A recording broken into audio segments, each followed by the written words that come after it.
Hey, it's John with Sweet Memories Cooking, and I've got a great recipe for you today. I'm calling it Italian Sloppy Joes. So, I was looking on the internet and someone had a Sloppy Joe recipe, and I thought, boy, that looks good, but all I could remember, it brought me back to the cafeteria days where you had the mystery meat in a sauce on top of a hamburger bun, and I thought, well, I know I can do better than that. So what I've got started here, I already got going, and I've got onion, garlic, and today I'm using ground turkey. It's a 93%. I'm gonna go with a little low-cal for today. And I wanna just brown this up and break it up. So that's what I'm doing. I got a little head start here.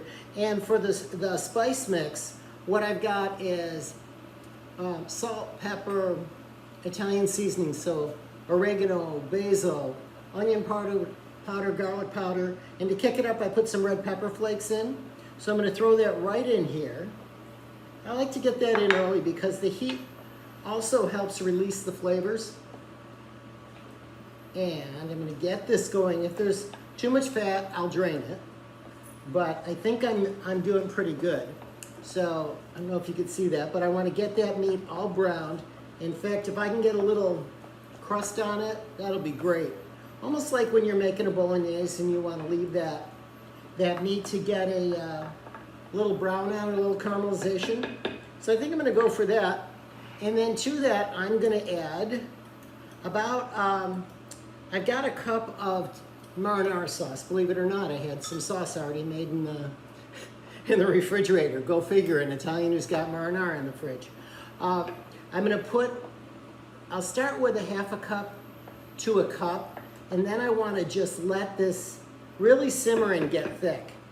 And then I'll be back. I'll show you how I'm going to put it all together. It's a simple sandwich, but again, I'm calling it Italian Sloppy Joe because it reminded me of some of the stuff I had when I was a kid, but I didn't want that food out of a can, basically. So we'll be back in a little bit.